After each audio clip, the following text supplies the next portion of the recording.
Moni lava le veinga o le tua e hui inu uma o te taha ua lava o e Samoa.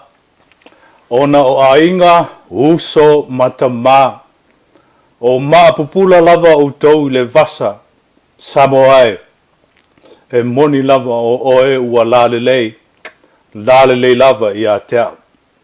Patal fatu Samoa i lau whaafonga o nei Afiafi o le aso lua o le aso mumua mati lua afe lua se furu mare lua ua tātou au ria mai nei aso i le alofa ma le anga le lei o le tātou li mōli o lo tau Soifua ma lo tātou ola i le nei fo i amatanga o le masinga fau o le nei o tātou savalia o le nei tau sanga malo le soifua, malo sopo, malo le langi mama, malo le whatotoa.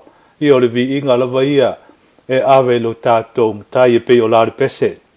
Tama Samoa sauni mai vi inga i lo tātou tua. Ia, o te whatalo whatu, ma o whatulu watu fo i lau whafongaanga.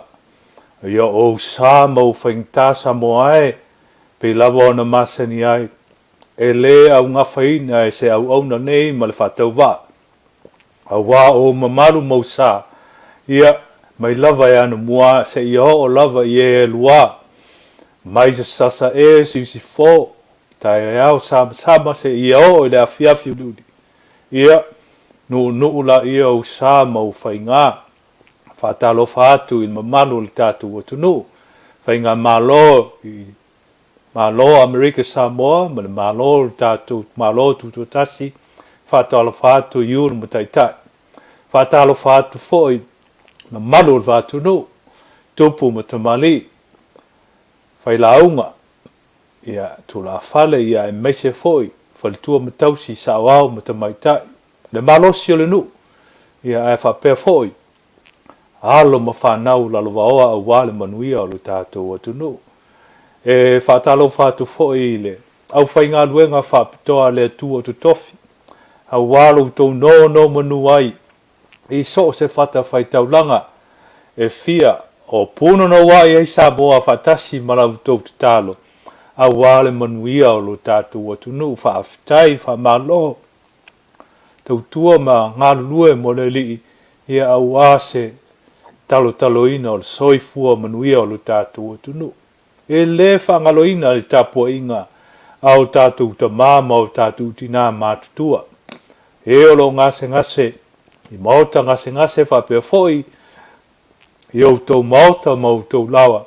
Ia o le asinga le nei, a le taulogologo Amerika, o se Auaunaga a le siufonga o le tae fou, au ina atu i le itu sisifo Amerika nei, i lona ofisa tu tonu i Long Beach, le itu saute o California, o loo ngalue mai ele sunga i le whatonu o le nei po kalama, ia a le sunga foi le ao i atu i la epa, whaafetai sua, o lauta o ona le nei Moegagogo Tamasese o lo au ina atu le nei po kalama, whapitoa, tu isa o ina atu, mai le whangaloa o San Francisco o le tu i mātu California.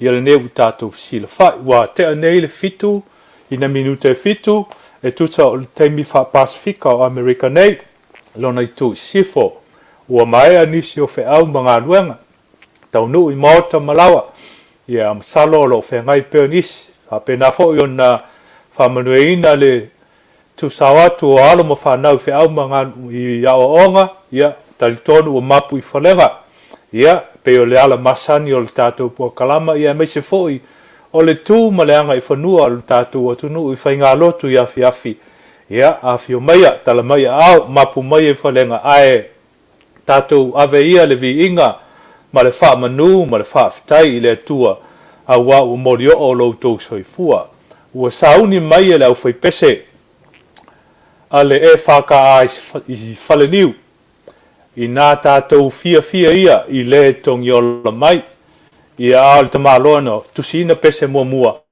ia sauni i tātou vi inga i a Yesu, o le whaftai ma le vi inga ua sauni a au whaipese e whaka asa whaleniu.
Tātou sauni fatasi vi inga i le tua le tamalearo ma le angang sa. O le tusi faita waso whapitoa mo le nei aso lua mati aso mua lua afe lua se fulu ma le lua. Luka lo mta upo e tolu a lono foi upo e se fulu ma le lima e o atu lono foi upo e tolu se fulu ma le valu. O le autu o le nei aso ata li'i o atamu, ata li'i o le tua, son of Adam and son of God. O le matua o lona fai upu e lua se fulu ma le lua, o te faitawina.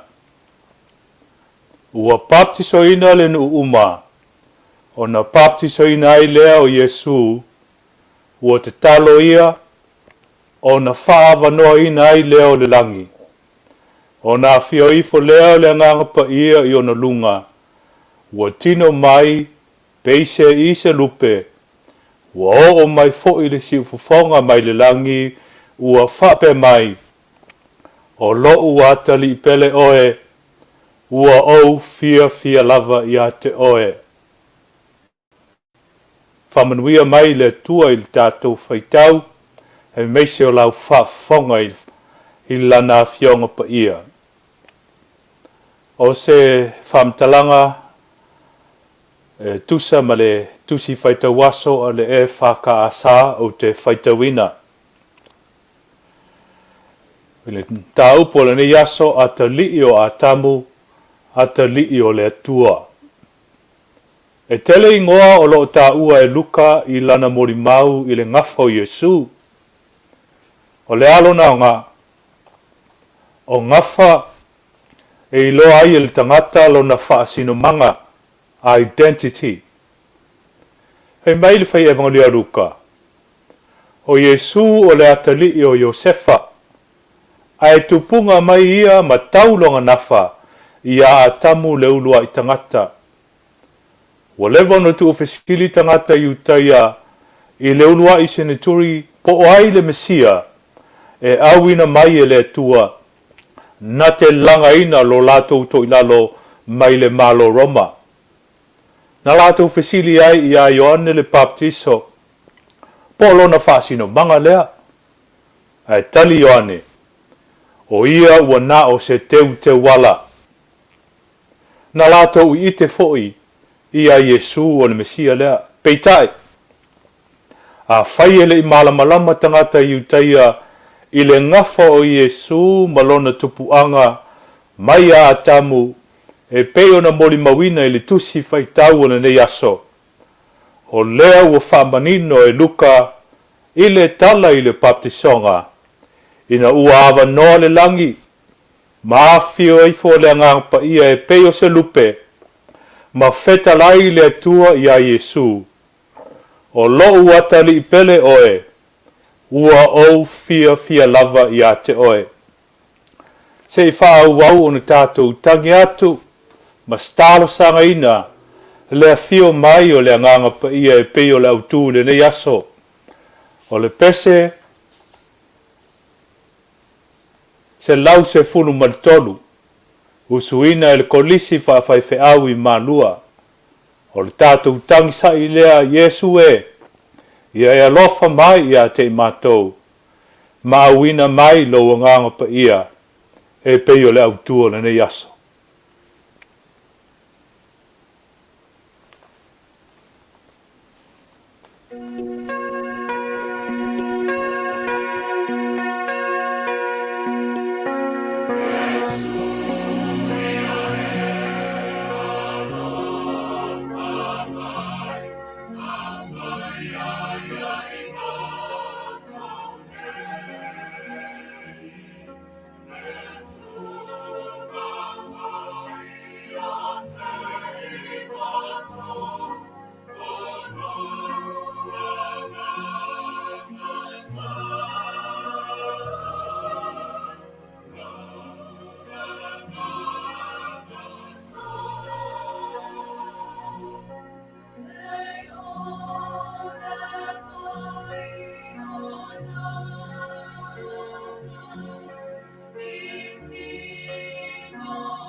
E o tātou te talo.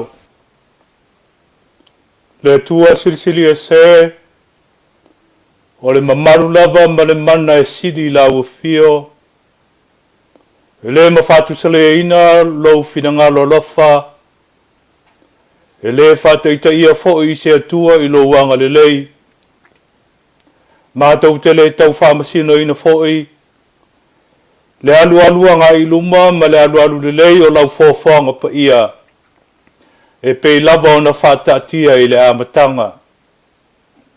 O le tangata lava ia, o lona whale tonu na pa u e se mai ai I lo mamalu, ma motu sia le mawhitanga. Ai whawhitai, a wā mai lea lava amatanga, na e saunia I le ala o le whaoletanga, e whanau le tama na te tui momoina le uru o le ngata, a o le ngata na te tu i momoina lo na murivae. Le lava na taunu i luna o le sa tauro. Na ia puapua ngā tia ai, ma maliu fasia ai, ma maliu whalava au ai, ma maliu tofo i ai. Talu ai lava lau finangalo lofa i le tangata.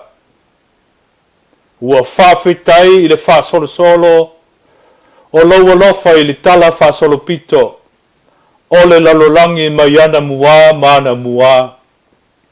Whasolo mai ai au ngā tupulanga, ma au ngā tangata, ma whainga ma lo, e o atu iso saiete, e pei o na savali ai, e le savali o le file mu, o mātou lau whanua. Lau file mu lea sa tuto ina, e tai o mātou atunuu, a walo lātou manatu alofa i tupulanga whaiae, e pei o na iai i mātou, ma o mai lava i o mātou tupulanga i nei o na pō. Lea fo i sa vi i ai, pe senga o ana mua, tama Samoa e, whai le vi inga i le atua, a wā pofea lava, e sisi lava le wha malama, e ui nu uma, mōni ai lava le tau tinonga, e ui nu uma, ai o te tā ua pea oe Samoa, o lo iai o mātou fatu, o lo iai o mātou ta māmatina, o lo alala ai a inga, o lo tāpua iai nuu mai tu malo ma le atu nuu, a o lo i foto ele ai le au whainga luenga tu tofia le tua. O le rātou tāpua inga i aso whaisoo, se e alo lofa atu le tua i alo ma whanau Samoa, o lo salalau inu ese. A whaiwa lātou sila mai ma muri mawina, o leo watali a lātou tārsanga, o lo Manuia i mātou o lo salarau solo, ai meise nei atu nu ma atu nu te Tele. E ui lawa foi o lo mātou whalongo i tala o taua, o lo whengai ei nisi o alu ma whanau le atu nu, e vi ia pea lawa fio le tua. Sa so solo le whamai i lo mātou atu nu ngalua, e ui na pepesi a tili, ua malo lo mai Samoa. Papena foi o na amata no Pesia Amerika Samoa. Au moli mawina o lo mawalunga pea lo walofa le tua. O le vi inga lea ma le whawhitai. Ai whasilisili ai le lofa sili o oi ke riso e peo na iei pesenga i le amatanga. Mātou sauni vi inga i a Yesu. O le na tongi ola mai. Ma maua ai le whao le tanga mo i mātou.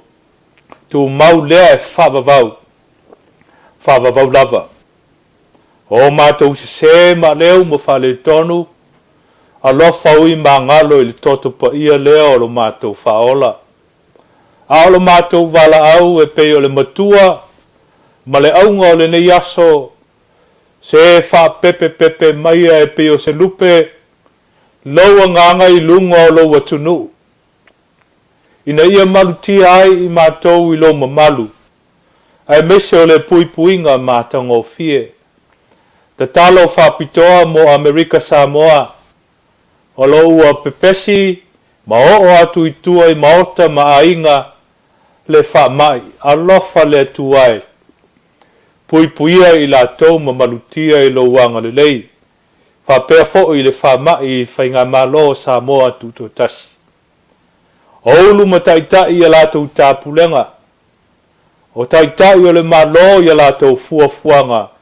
Se ia lofa whaamanaina ma whātaunuina. Ai ia lātou ono sai ma le whaapalpale e le whaingofie e tūlanga ua tōwhia ai i lātou. E peifo i lātou waungani i le mamalu lau tele o le atunu se i lātou utangia ina.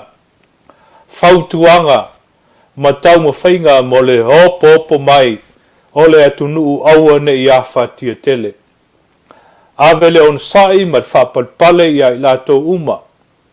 O le taape o lo atunu i so se vaenga o le lalolangi.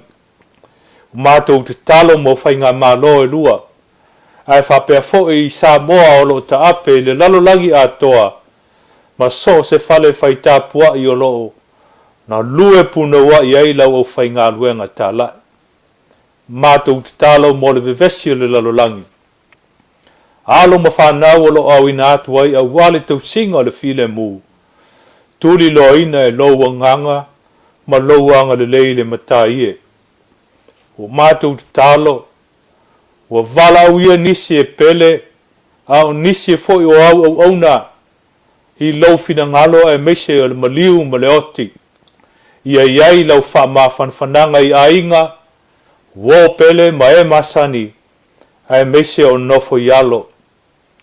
O mātou te talo mo le pōkalama nei, ulu whandoina e lau fio, se au ngā e maua se nganga, ai meise ia whaia e le vi inga i lau fio, e ofoto ele ai, i le nei afiafi ma whapeane, ia vi ia le atua tolu tasi pa ia, o nao ngā lea matonu le mātou wha moe moe, o le vala au lea, ma leo lenga, e ala ia Yesu Keriso lo mātou li i whaola.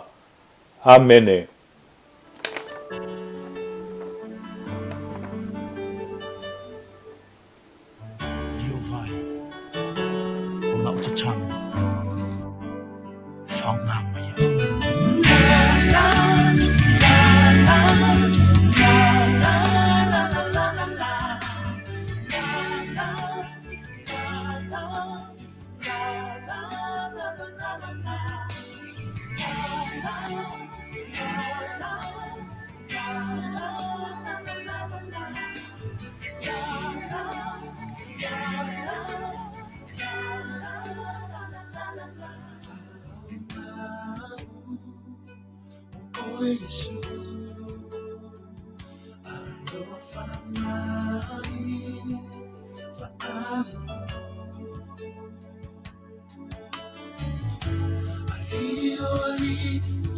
Much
Yesu o le tanga o le puna ia e le matu o le te talo le nā sausuina le o pese Christ line ia whamani atu e le o maua umoro tau Suifua ia po whewho ia Afiafi o mai elo to o pese au le te talo le nā ia vai o Yesu ke viso o le puna e le matu to e whaatalo whatu i le mamalu atu watunu o Samoa o e mwhaio na maua mai le nei whasalalaunga whapitoa le Auaunaga le siufonga o le taia fau ia o le pōkalama whapitoa le nei o le Taulogologo Amerika ina ia iso na esesenga mātou Tele tau whalavelave i le pōkalama Samoa Taulogologo o le TV lua o le tātou FKSA ia o le pōkalama Tele na ua Tele ia i mātou Amerika nei o se mea whataitai ma o se mea toa amata ia meise si o ona whatau va le ftua tolu vai aso to yatu pe fa ui olea faftai i lautou afio mai mtala o mai tatu mafuta fatasi le nei po kalama o po kalama tolu uma tu nei sa yailo na fava polo na wivi sa ma tatu mulimuli ai ini vai nga se ono ia o le amtanga tatu felo inga o le sauninga Afiafi i le tua o tala oto oto o fa saonga ma fa le leiga o le tala ilu tātu o tunu, o mea o tutupu le neva yaso i le lalolangi atoa. I o se tō whamanino, ma se sinangalo Samoa i ana uputu ma ana tala tusi, ia me se fo i o alanga upu, ia ai whai o le tala o le tusi pa ia, mo se fesoasoani mo i tātou. I ele manatu, o le a tātou leo ia, lea whawaa po lea awivi o na masani ai, ona o le nei, Samoa e tusa malau whafonga mai le amtanga. O le nei aso whapitoa, ua tusa ma le tusi whaita waso o le FKSA ma le FKSA. Ia e tonu e kalesia o mafo e larulang. E pe ona iai International Bible Reading Association e au fia ai umo e kalesia. E ua whamawhaina le nei aso. O le whapepepepe mai lea o le ngangapa ia. E pe o le lupe ilunga ia i tātou. Ma ua whamautuina mai e le siufonga o lo tātou tua o loo wata li pele oe o te fia ia te oe. E lale manatu, le leo ne tātou whaau wau i lea lava nganga. Ma lea manatu tātou te tuli loa. A wā o fōi o tātou mautinoa. A fionga o tātou ali i e le mawhai o tātou mawhai o se mea. Pe a lea wai i tātou. Pe a lea wai ia mai tātou. Ia e meise fōi o lea.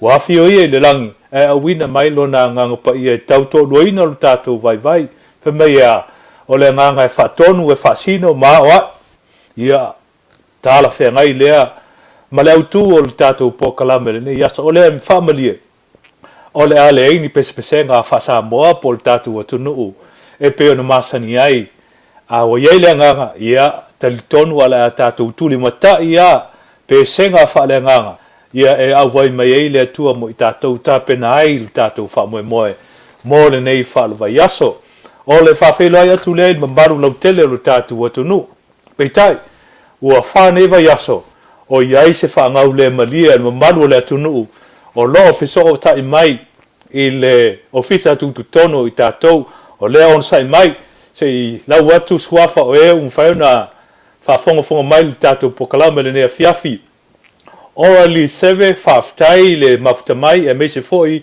o talusanga fesoswani mo le pokalama fia po fea nga i tauvao talofa foi le ofionga po le maitai David Leaem Soifua Manuia i lausunga me le pokalama oka se mamau Brisbane mai Australia ia fatalofa atu David a pe foi fata sefo famuina ia o lo taufisili mai po ia po ai nei tangata se tulo e peona tau famanino fo isunga le faton ia sili on talivave atu ia o lo tu a o le lofi Tamasese le tolu le na maliul fasia le mau o le lofi Tamasese le fa le na palemia masuia fo il tato malo is vaitau ia o lo so le na lo tama sa fo mai fatasi malo tama mo ngango ia le fana ia tulo ia langa ofisili mai le atunu u fa tele ni fasili po ele le fa tova ia so ia a fa tele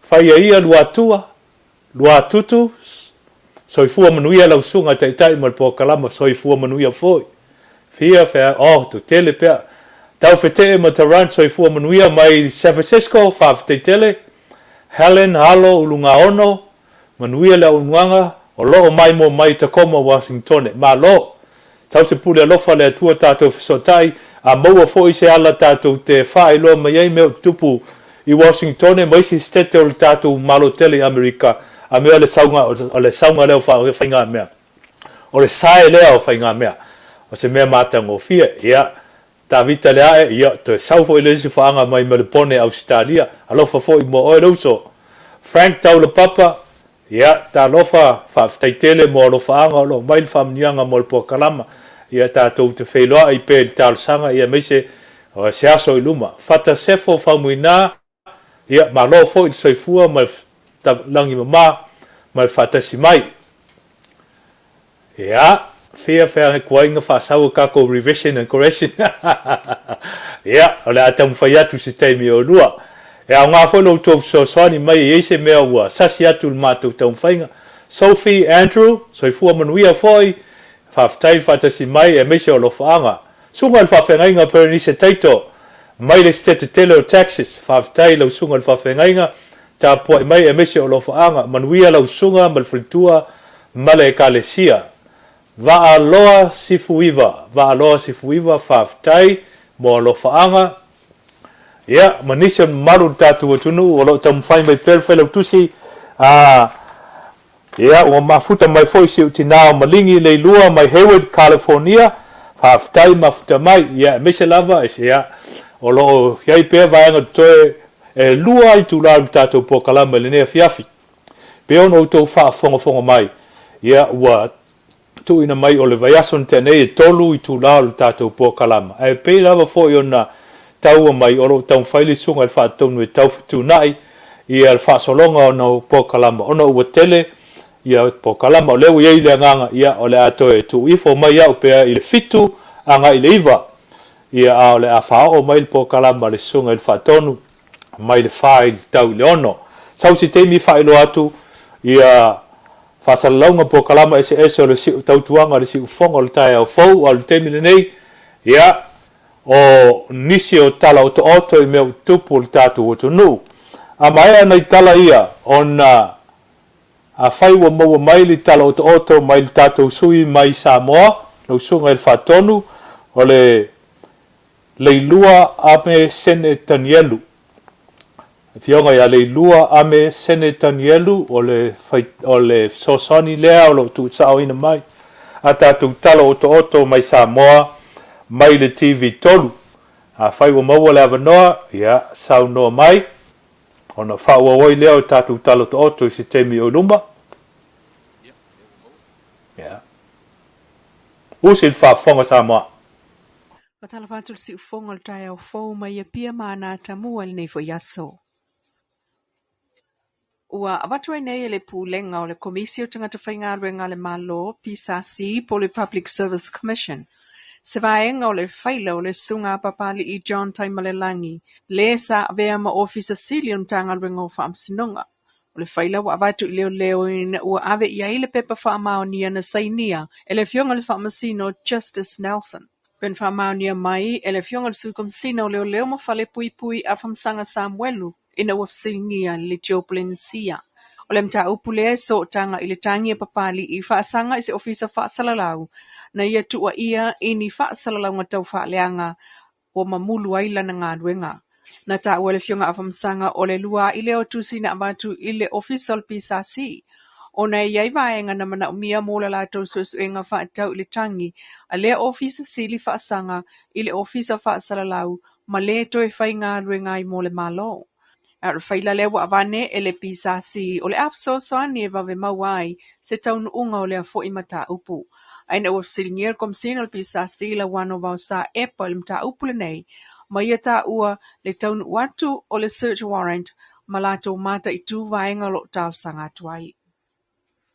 Ua o tuaine il kapeneta le lipoti o le taunu unga o le suesuenga le suetusilia le malo whaatau I wha le tonu lea na lia e tau mfonga o le konkalate mo le masini wha ata mo pusa o loa I le wafu, le container scanner, a wanga ruenga mtanga ruenga o tiute la fonga matupe maua. E pe untali mai ele fionga le minsta tuala Iosefo Bonifacio, ina ua fsilingia mta upul nei. Ai o maua fo e tātou susuenga sa iai se ngai wha maunga ale konsalen avane ma wha maunga mtanga ruenga na whai. E 2 miliona talan wha tatia mo le masini lea aena tā pā se susuenga wha apitoa e ilo ai se itu enga o masini e fitau I malmanaonga mo le wafu I matautu. Pei ta into e tau fial wha awa wino le tonu ungol tau fonga e wha atali susuenga le su etu sisili ina ualia e wha le tonu. E au fia ile le mulmulta ia le o susuenga mtapnanga mo le au mai o le masini mo le wafu ai ua mana o le matanga renga e au mai se masini e mawhaiona fe avea ai.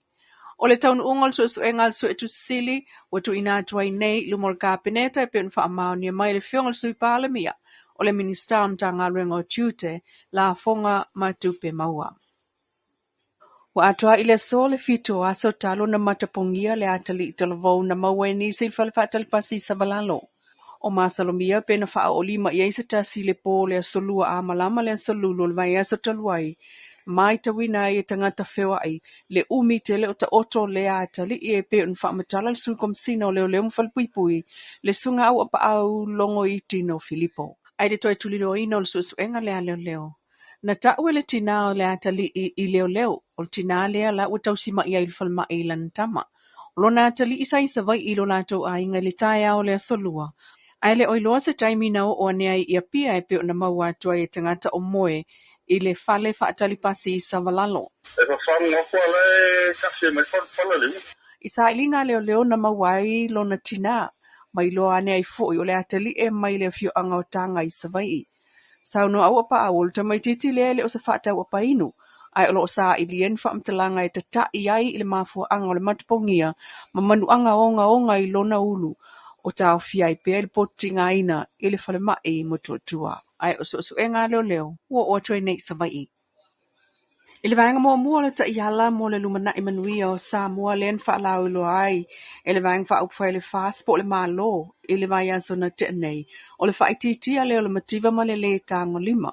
O fa mawina ye ui ua ilonga le alwalu ilu mo Samoa ya natina e mal Soifua Manuia o na tangata I tausanga o mawai. Ai o nisi o tangata ma ainga o pei o fa angaloina. O le maua I la tau fa Manuianga ma ile sitia ma le tuptupua e o le tamau ainga o le atunu. To Tele ua whenga I malu I tau fau. Ona o Afianga o le wha mai o le misela ya November lua fuluiva. So atuai ma wha mai o le COVID fuluiva.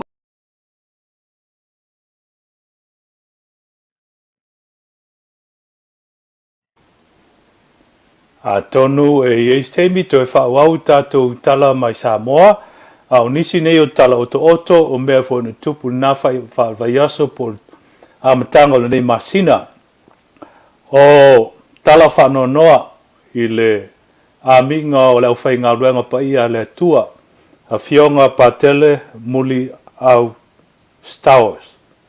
Fionga ia pa tele muli au stowers e tasi o pa tele tulou talavou Soifua a ua vave na anga i luma lana tau mawhainga mawhamunia ngai i tūlanga tau tofinga o le kalesia ia ua vala wina pa ia le tua saustemi o i luma whamtala wili lona Soifua o le sunga i le awao ia tavita sua lutu o le awao ia alftalenga ia pule mau i le kalesia i Tele City o le astona ina tenei na amatai o na sauninga ia i le whamoemoe o le awhai i le weekend nei le asosa ma le asongafua ua whaelo mai fo i le wala au pa ia le tua se tasi o tina matua i le whangalo i San Francisco nei tina ia whalitolu puna oa le fiti se tonga tina ia whalitolu puna oa le fiti se tonga se tasi o tina matua sa awai le whaawaina o le kalesia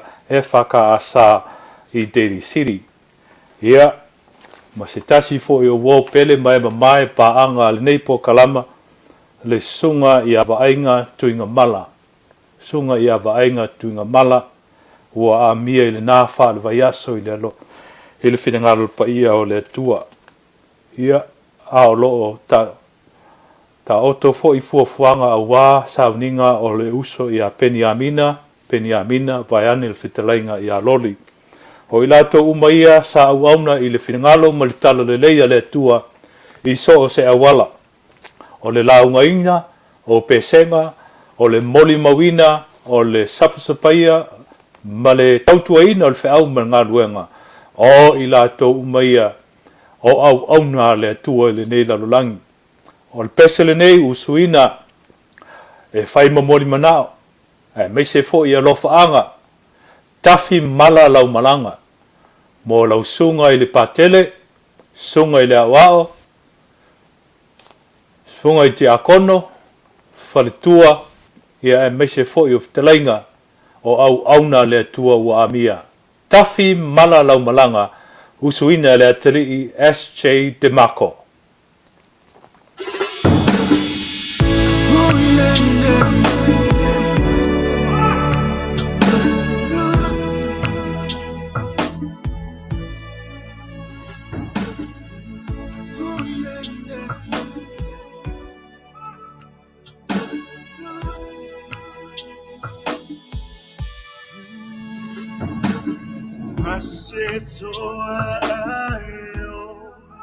La pulega luta uafa si toto ipe awolo uloto elupe o esatu ilo lima mokeri so maleta la ita lofa uali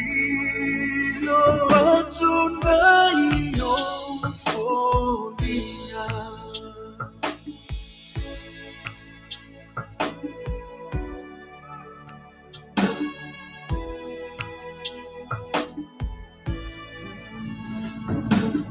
Lamba ai uane, manino loi matamali.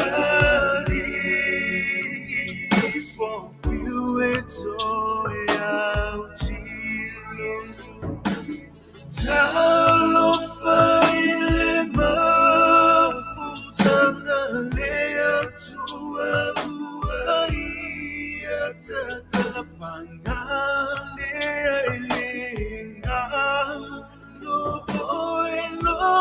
fa moe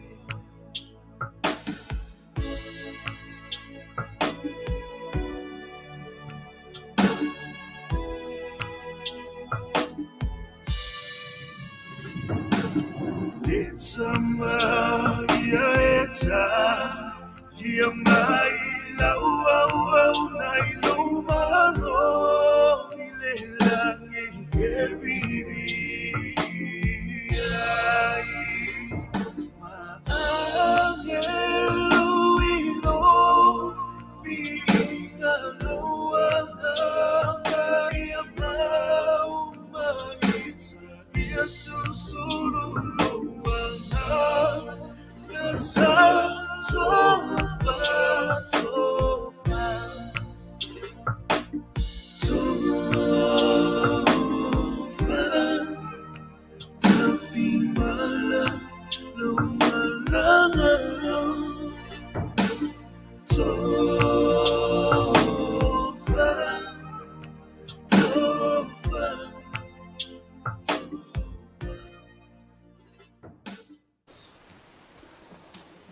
Le lupe sa tu ilo lima mo ke riso ma le kala inga.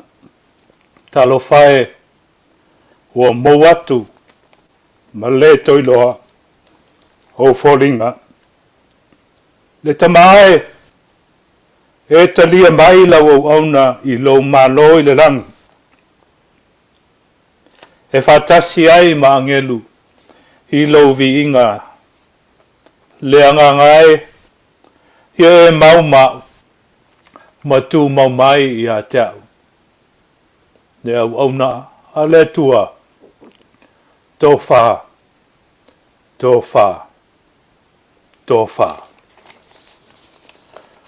Peselena ai au alofa ai ma mana tua ai Auaunaga le tua o e sa ngalulue mo lono finangalo ma tala ina le tala le lei le whaoltanga e ala ia Iesu Keriso o e sa tau asuina le ipu o le vai o le ola.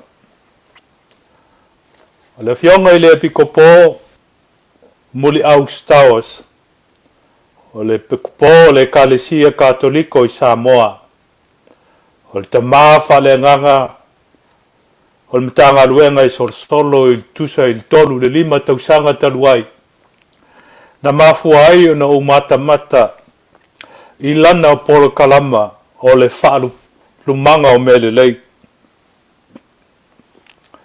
Lana polo kalama o le suesueina o le tuspaia o whaingoina o le whaalumanga o mele lei. E ala lei le TV mana a le Kalesia Katoliko. Sa moli mawina le tulanga mawa e foi o le metotia le nei Auaunaga le tua.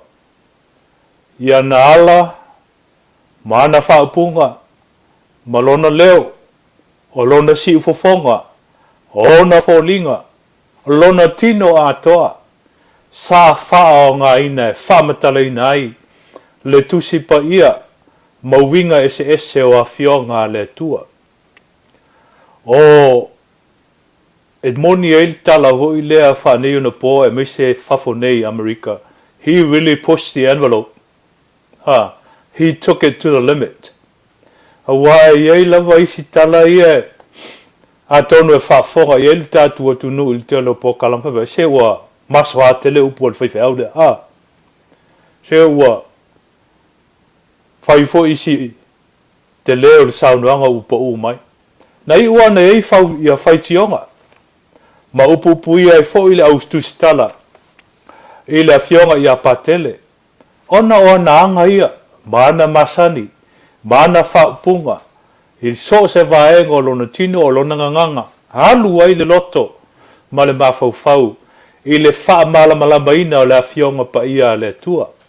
Aina to e sau ale mori mau ale au whaitus tala po le media whai mai. Ai ui ai lea.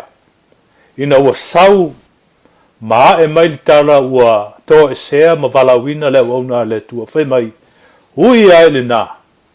Pito i sili au na mātou fia e whalongo. I le fionga i a patele muli Augustus. O se tasi nei o Auaunaga le tua na i to e whafangu mai. Le whaonga ina o ala whanei o na po. Ia wa aso ia ai ngata i le pule laa. Asi patele ia i lana whalisa po lana matanga luenga. Ia whapea fo i se whaiwhe au tu lau. Ia malau whainga luenga i to. Ina ngata i o la tu whalisa. Ia a matau na saule le tio. A matau na whaonga. E nisi lau whainga luenga pa ia le tua la to. Ia taua o whai evangalia Samoa.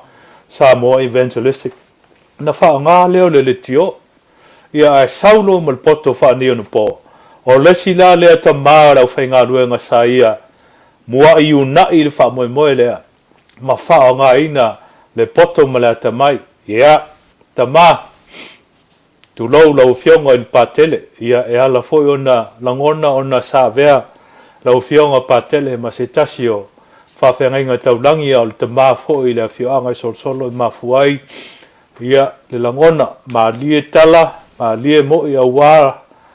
Lau Auaunaga i le tua e peo tala lau tustala.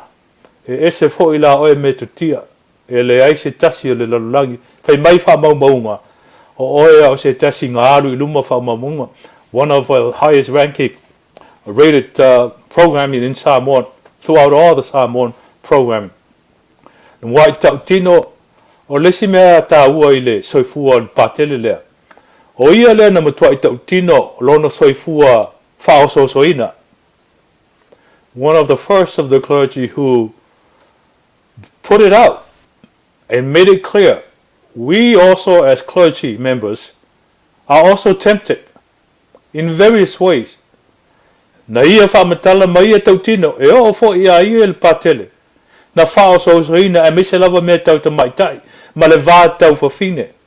E lei whalonga mua ai tātua tunu ia tūlanga. Haya, he really put it out the vulnerability of the clergy. Yeah. E moni e lava le tala. You really push the envelope patele. Stars. Ia o moonga. Tu se toa. Maliu se toa. Ai toi tula I mai se toa. Na o fionga le aki e pekopo. Man mamalu le kalesia katoliko Samoa matu nui fafu.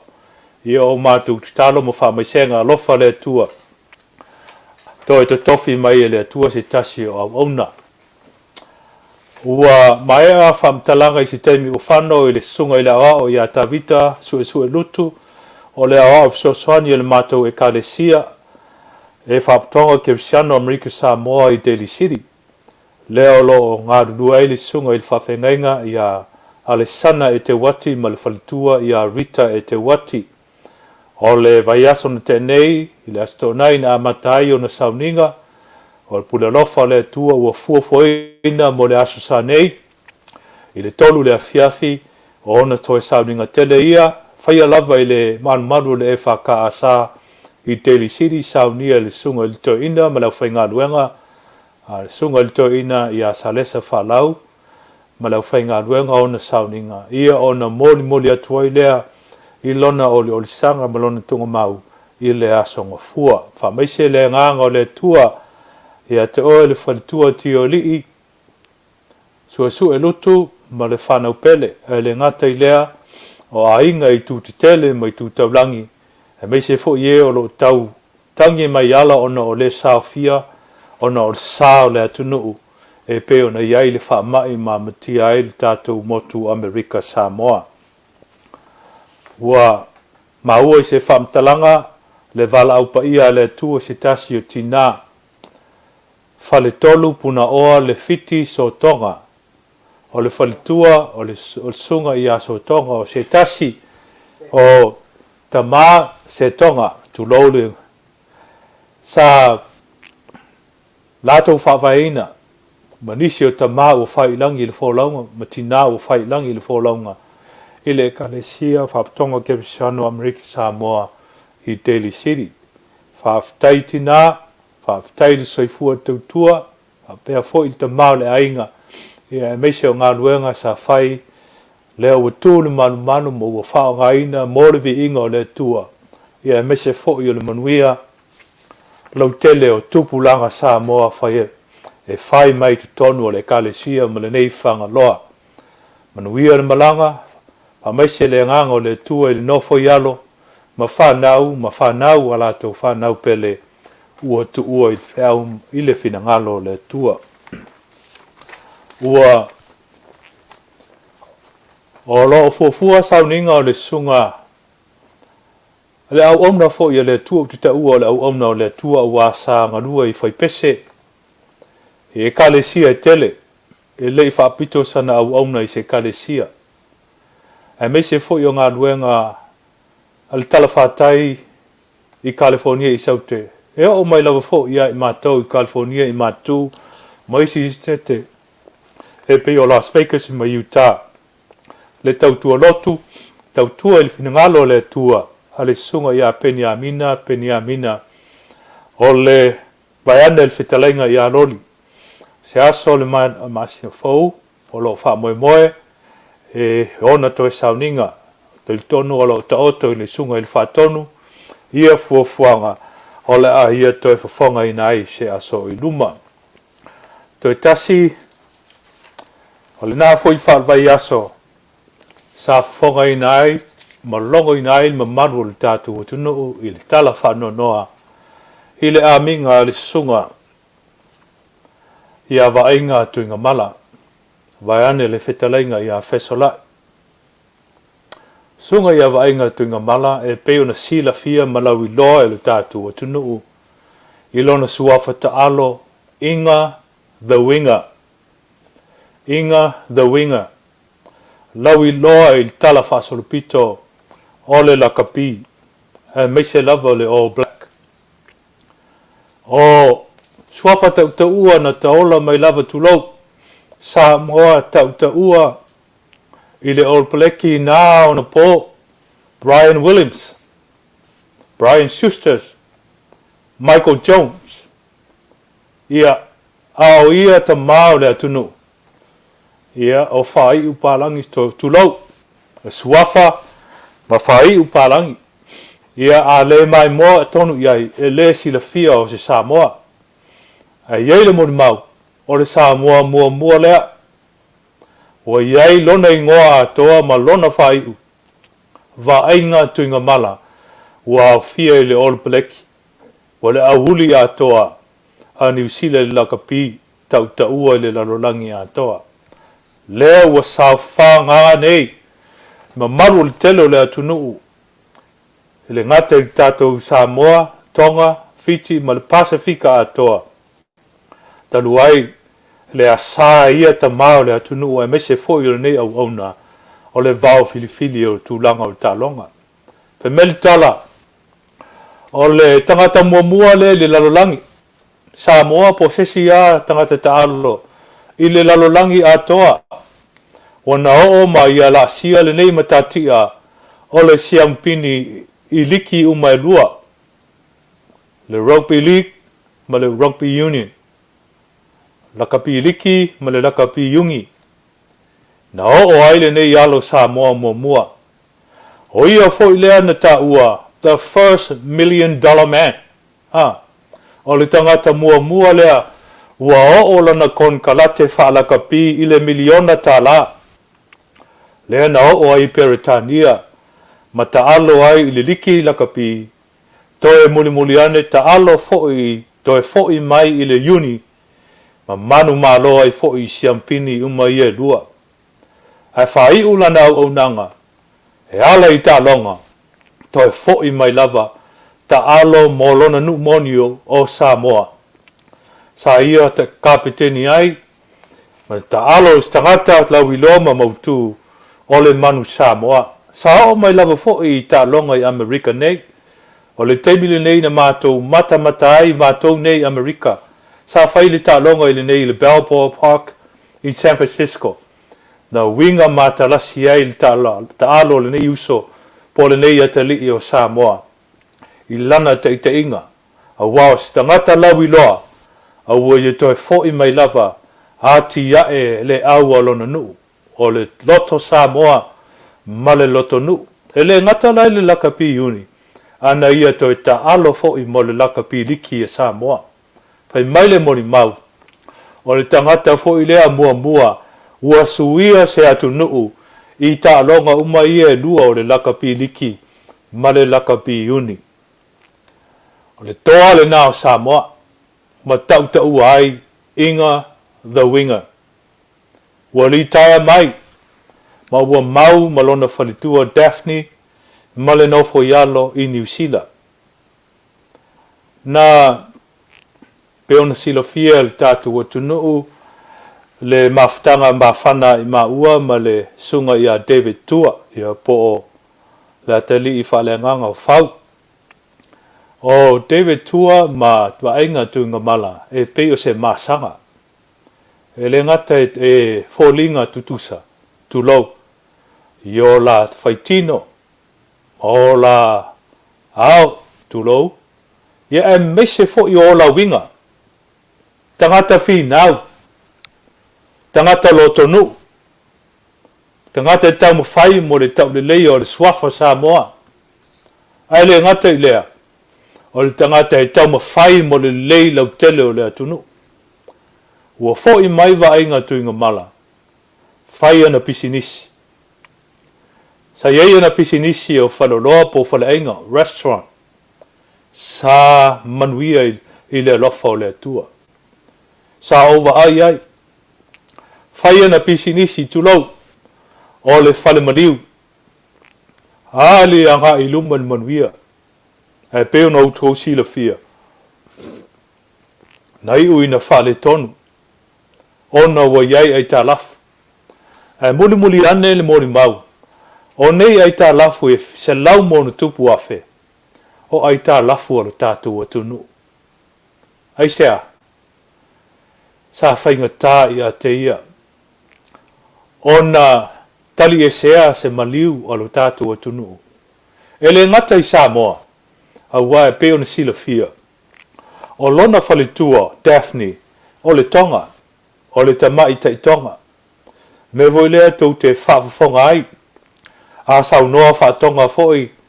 Ia vainga, ia e peila wa foi o tangata na Soifua mai tonga. Atu no u mai lua. Fai meil tala, malimoli mau o tau whaafonga ai. O le lesi visoso ani Tele. Mo le a inga tupu o tonga. E peo na maliu ai. Le tamai tai. O le tua a o le tupu o tonga. Pape na foi. Ma le a inga tupu i New Zealand. O le tautua na ou mori mauai. Ma o vaia. E le aise tali tuali maina. E le aise te ena. Ai tangli i le lau mata fia. Ma le ata. Ta fesilingia le tio New Zealand. Le atali i whalenganga ia David Tua nafi. Ua e whalongo i tala whanonoa i lo uso. O le a se mea e sili o na elangona aima e manatua ia. O lana tali. E sili na manatua ina i le teimia le whamasinonga. Ia wa sila fia le atunu. Le mea na tupu ia David Tua malana whai a onga. Ia ma le au taupulenga. Na o i le whamasinonga. Na wala au mai whau o te sosoni atu. Taunu atu. O le presidential suite lea sa mau welisunga ia David Malono Faltua ma le ainga. E whapsanga ia ma le whale Tele voi lea tautaua le tau le niro inai o Kilani. I le city o Auckland. Ua Tele na wale au whaitala tulau le au whai news ma le media. Ia e meise foi o ila tau ia Whiawa i solo, ma tuli tangata. E maua se tala whapena. Ua le sao fia so mātou file mu. O na whai leo le tonu a tuinga mala. O le a mātou woi lona maota. Ia, ua mātou ua mai le presidential suite maua lunga i lunga al pito i lunga al fale in the middle of the town. Ua mātou woi lona maota e fafo atu. Se furu eka le whanua. Ma le fale te le e tolu o na mga ala. Tolu mga ala o le fale. Mātou no nofo ai. O le moli mau atu. Tolu masina. Mātou no nofo whaatasi ai. I lona maota, ma lona whalitua, ma lona awainga. A o tau mawhai le whamasinonga mo le atali i a tewe tua. Tolu masina ia le mātou no nofo whaatasi ai. A o teimio leo o tausi e ka le sia sa whai ma sof. Malanga mai ma toi fo iatu, malanga mai ma toi fo iatu i Amerika. Ma toi fo iatu New Zealand a wad tau whainga o le wha moe. Le ai se teimi nei loa ai. Se anganga le fia. E le ngata i lana sunga. A le whalitua ma le nofo ialo. Lona Soifua Auaunaga. Tu lau sa iei fo ilana papovi. Na o matawina lava. Le fasi ina. Tu lau o manu. Povi ma moe. E ave fe sosoani i whalave lave. Ale atunu. Leiti oa a ave ele lana afionga ili tupu te maitai o Peritania. Se whaurulunga. Ma se whaea I pine ia e tautaua o members of the British Parliament. Hape na fo I New Zealand Order of Merit. Pe maile whaupunga tupu te maitai o Peritania. Mo lana au aunga e le ngata o le lakapi. A o lana au ngā mole atunu. Sila fia e New Sila atoa. Auaunaga a lea tamā o le atunu. Moni ai le moni mau a David Tuananafi. O le tamā toa tautaua o le atunu. Ai ui lea tautaua ma lea lau iloa. Fai mai a ia o mea sili leo langa o le loto maulalo ma le loto toa. Humility and pride. Fai mai a ia e leo le pride lea e fia lau iloa ai ma fai nisi winga pa a ma nisi winga matanga. Ai fai mai lana whaupunga o le pride. Personal responsibility in delivering excellence. Personal responsibility in delivering excellence. O le whetena inga le nā, o le pride wha Samoa, whaali le malosi, whaali le atamai, whaali nisi tūlanga pā a. Ma le pride lea na ia tau whai ai, e whai le mea e pito isili o na le lei. Wautou moni mawina o lona Soifua, tangata talavau Tele. E leo se tangata, e pe ona moni maua, la Tele ia David Tuananafi, gone too soon. He is gone too soon.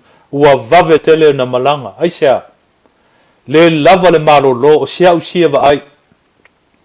Tele o matata ese. Na iaila na auaunaga mo le atunu. Pe ona tala no atu. Fale ainga. Fale maliu. So se tasi e vala au mai. E o fo ili tau mawhainga. O le aua Samoa. So se vai tau wa e sauniuni ai. Le aua le manu Samoa i le pina le lalolangi po le World Cup. Ia e ia isi teimi na mato au wai fatasi. E tamo mo e ala u mawhau. Tu sa pele pikia pele iai i le vaenga o le pūlenga. E tamo mo e fatasi i la ua. E lo lotu fatasi.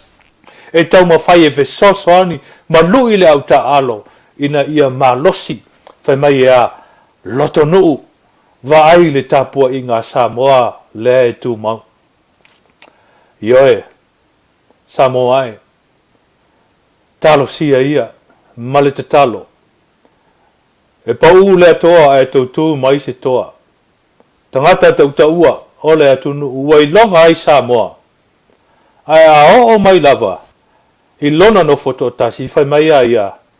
E le sili lava se mea. Na i lo le fe au mana ngā lue ngā le atua. Wautou si la fia tala anga o lona o langa. Tele tangata la kapi tautaua. Ua li liu mai le tala le fe mai a. E mana na o la tau i le mea lea sa ia va inga tunga mala. Some of the most famous rugby players, they were converted to the gospel of Christ and Jesus' salvation because of his witness. He likes to talk much about the Bible and the plan of salvation, but what they saw, what his life exhibit the love of Christ and the real meaning of salvation. He mele moni mau lau la kapi tautaua. Tele ana tupe. Ai le ola wha mau mau. Tautaua. Ai le whaiteine. E le ta tulou. E le a mio matanga. E le a mio pa a. E toa le loto. E toa fi le mu. Ai sea. Moli mau a maua nei. A mata mai peona a vatu fo i le sunga i le whatonu. Le sunga i le ao i atu i le epa whawhetaisua. O whea a mata mai ai le Soifua ao wina. A mata mai matua. O le whaia onga mua le nā. Moni mau wa inga i lana i le maliua siona tō whawhine lele i umatalua i nei. Se fulu wha i la tau. Na maliu fo ilo la tau tamā ele i o i le 5 se fulu tau sanga. Ai toe mai ai na o lo lātou tina. Tō atasi. Ai hao, wha atonu, wha sino, le ala o le whiau ma le ngā ruenga le tua. E le i motu le ave i le lotu. Ma le wha teita inga i ala o le tua. E moni ai lava le tala le tusi. A o le tama e tusa ma ona ala. Aiu ina mtoe ina mamatua e le te a ese ai. Ole sila fia il mamanu le tatu wa tunu se tasi o toa ta uta ua. Ole au fai ngā ruenga fo i le atua. Sa ta uta ua i le atunu sa uta ua i se teimi o le pokalama ua mawai atu. Le sunga i le whawhenga inga. Takta whai lau tusi. Talapusi. Sunga ia talapusi. Lea sa whai lau tusi au ali World Council of Church. O ia lale nā. Sa whai mata mā le nganga o vainga tuinga mala. Sunga i whawhenga inga. Ia talapusi. Au. Si au ta mai whaiwhi au whatau wā. Sa whai mata mā le nganga o David Tua. Hoi nā la sa maua i le matou mawhitanga lea. Ma Auaunaga ia le tua, leo ua whailangi sunga ia whaitala talapusi. Leo ua so nei ma le Auaunaga ia vainga tuinga mala. Sa whaia matou tauwanga, a matou mafuta i New Zealand. Ia malanga mai Amerika te fo i atu matou mafuta. Whaia matou mawhitanga tulou i tāpolo. E au whaitala talapusi malona atali i whale nganga o vainga tuinga mala. Ia ai awa o malo atali i whale nganga ia David Tua. Na whaile mātou wipu. O ia i lo ai. Pe wo, pe ta mā whale nganga i mawhitanga. Ana i iei le Soifua tau wā. Na whaile mātou wipu tu whasolo. Ia o leisi teimi. Ua malo. Sunga ia talapusi malona atali i whale nganga o vainga. Ia eisi teimi, e la iti teimi, e malo ai maua ma. Se ua tali i whalenganga ia David Tua vane. Le mamalu o Suifua, whamuina ma to al tai. Ana o ta ua ia tala, o mea ia leo sila fia le mamalu o le atunu. O le mafutanga whawhana. A ia Auaunaga, tauta ua o le atunu, a whai mai ala tala. Mate fia mafuta, mani whaife au, e mate whata maa iai. E fe soani i o maolanga, ma le tapasaina, ma le fautua ina, o maolanga, ma o maainga. Whaftai, fau, David Tua, vaiane mamalu, o le suafa faumuina, ia, ma le suafa to le tai wa fina ngalo e whaawawai ma whailo le tautua si o mātou ta mau, ma liu fasia, o na o le mau. Ai mese o lau mua tasi lea sa masani, o na e whaia, i lau ofu polo la e fusu. Ia tauia le Auaunaga. Ia o whao ngāre Soifua ma le ola. Pei fwoi na a mia le Afionga. Le fitalainga ia le sunga ia mainga tuinga mala. Ia e mese fwoi le sunga i le whawhengainga. Ia talapusi. Ia tauia i langi. Taunu ia ao le tua. Mapu ai le la Auaunaga. Tātou alo Soifua maola, i le nei atunu, moni ai upu o pese tātou whao ngā, aso o tutoe moro tātou wola. Whao waulu tātou po kalama, a alo whaanga nei, mo oe le tina Daphne, e le ai se tasi e sili o na langona le ti ngā ma le whaingata, e pei o oe ma le lua mawhitanga ma vainga. O alo whaanga ia, mo oe, Fatasi foi masio tina. Fata wala tuinga mala. Faftai tele lo lofa il tato maftanga. Ia ai ono lo sila sila. O le Moegagogo mai fale asiu o le ainga o mavaenga. Lea na iai lau fatupu ma lau fatamali. Ui o lea faftai lau pule lea. O malanga lea tali tu lau suafa. Feso lai. Talenga ia feso lai. A o lana Auaunaga vi ia le tua. Papea foi ma faltua ia tia, al mafutanga to esea.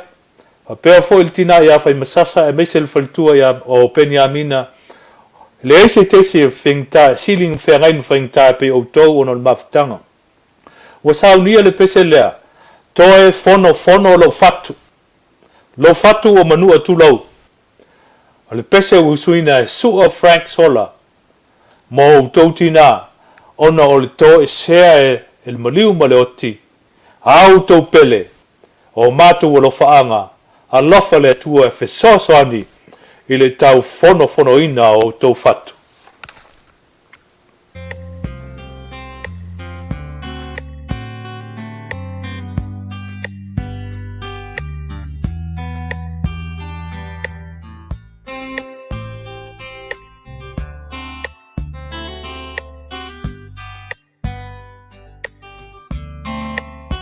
Awele alofa e moni lava e whaingota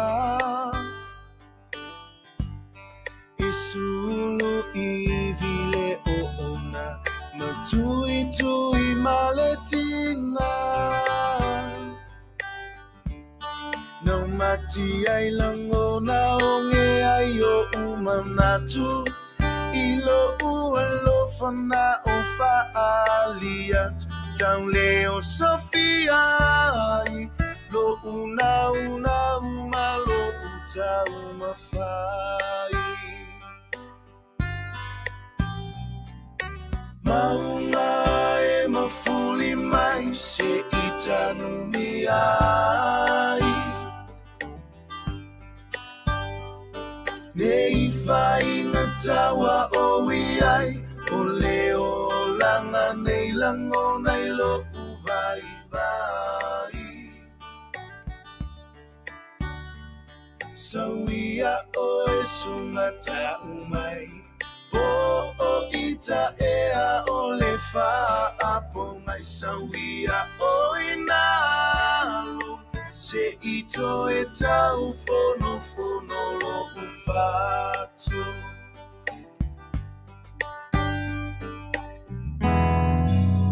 si anga e sawia ole a tafa amavae awane inga lolo walo fale a safai mao solo vae la foa inile anga saia ne ise maa no fa amano toi foa neile moa na luma avenile le fa atafe a oni o umase imauna e mafuli mai se itanumia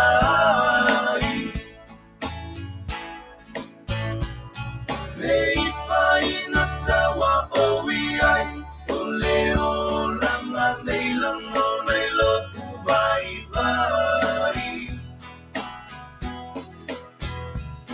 so ia o esungata umai o ita ea o le fa apo mai sawia o inalu se ito e tau fono lo fatu Mauna e mafuli mai se itanumi ai nei fai na tawa o iai o leo langa nei lango nei lo vai vai so ia o esungata umai o ita ea o le fa apo mai sawia o inalu se ito e tau fono lo fatu sawia o inalu se ito e tau fono lo fatu sawia o inalu se ito e tau fono lo fatu Sauia o le pele ina alu se ito e tau fono lo fatu fatu o manua fatu o malepe taluai malanga maliu maleoti o lo faanga na mo la fainga luenga le tua e mese foi o le auso pele matina wa amia ile malanga maliu maleoti Fatasi ai mai tātou malava ua ainga o lo whāwhonga mai ua Afia I malanga maliu maleoti.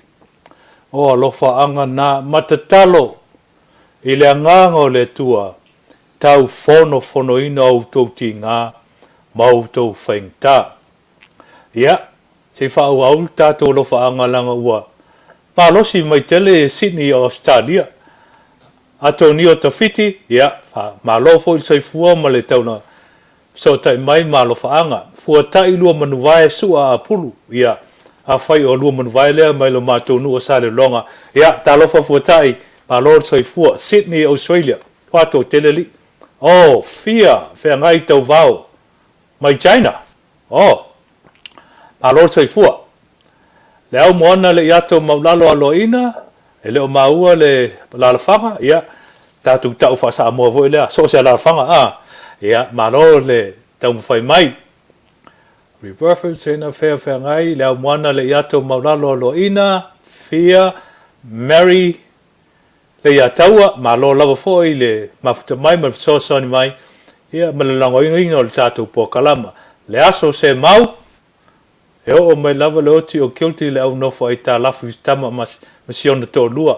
Ai le o le teimi lava le nei o le a sapori ai siona tō lua.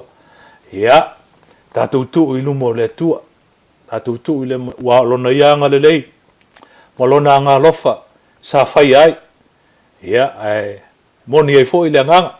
Teimi le whai lo ai le lofa I siona whalitua masiona ainga. Ia, pe a whai o isesi peo ai tā lafu peo. Ia, le a whaina. Helen, halo, ulunga ono, whaftai foi, mo le mafuta mai, Lucilla Pila Sapo, Famalaska, o nu malo lo, nu o laisa, ia, malo sosoni mai, malo mafuta mai, tato mafutanga I le so. E peo ni talano atu o le whetunga inga o le tato po kalama. Ia, e maea le po kalama le nafa alvai aso. E tolu tu la onofo, e tu atu ulunga, ia, wale mwhai le tua, tu lau lava le whawhonga anga.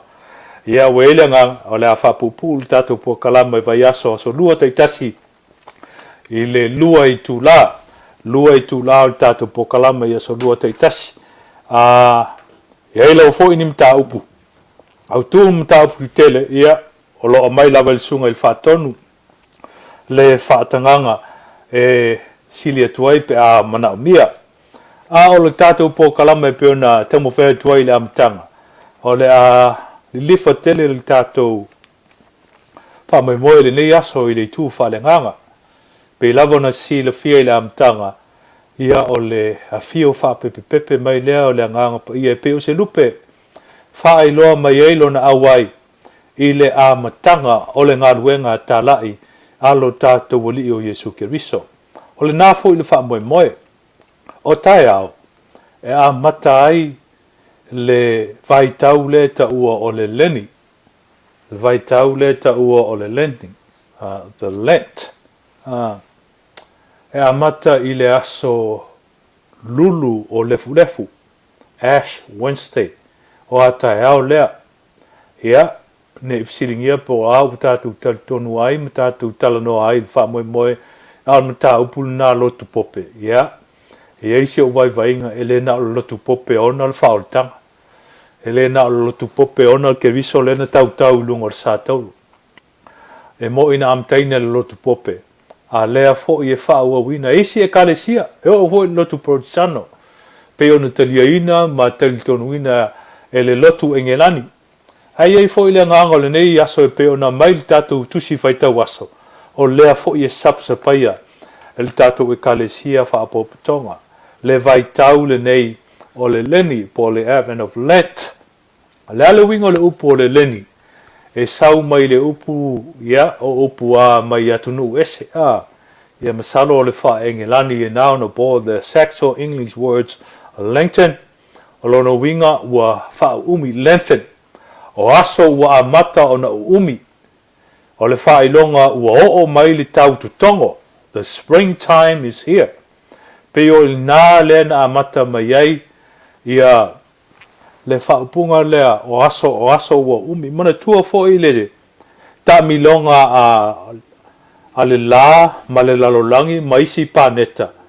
o le vai e lua vai tau o le tausanga e o ngā tusa ai le o ngā tutonu o le la ma le o ngā tutonu o le lau ele le ta o le ekueta na le vai teimi na lea o le leni ia ma le teimi o le o ke topa o le teimi o le sau o le tongo o le tau malulu lea lawa amataina e le taltonunga fa e kalesia lona amatanga e matai pe a matai le vai tau lea o le leni o le ale winga o le mta upu o le leni e fa se furu aso e a mata atu le aso ata e au the Ash Wednesday po le aso lulu o lefu o na manatu natu tangata e tau anga i le maliu ma puapua ngālu tātu oli e o lava i le sa tauro ai sili ai o na tuli matai le toi tu manu malo mai o tātu oli i faola